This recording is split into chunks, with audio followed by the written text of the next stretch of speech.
А так ми виходимо.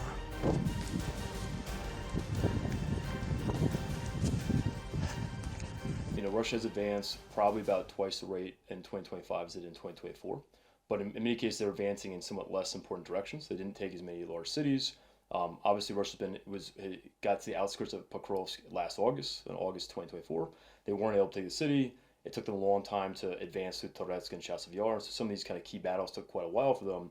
So Pokrovsk would be a really important kind of informational win for Russia, and also an operational kind of success. Pokrovsk is an important city. They haven't had too many important successes, I'd say, for key cities. But this would be an important success in 2025, and so it's quite important for them informationally to capture the city, but I think before the end of the year. It becomes more difficult for logistics to resupply them with UAVs, with munitions, whatever. And of course, once you have this whole gray zone area, it means Russian infiltration troops are walking through all these areas. It means that if you are a UAV team, you have to focus on security, your own security, more than you would normally.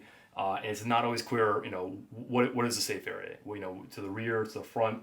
Once that becomes, more chaotic, it becomes just much more difficult for UAV teams to operate too. Russian infiltration groups have made it up to these kind of main roads.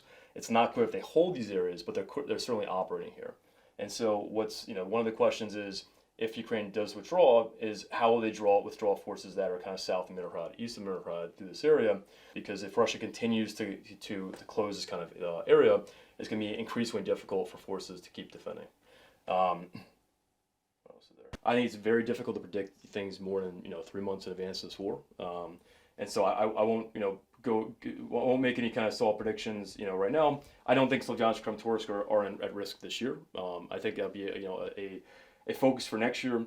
But if Russia's able to capture Pokrovsk, then it is a question of where will they reorient their focus. Because right now they're making this the focus. They're putting a lot of the reinforcements with key UAV units, with other kind of main units.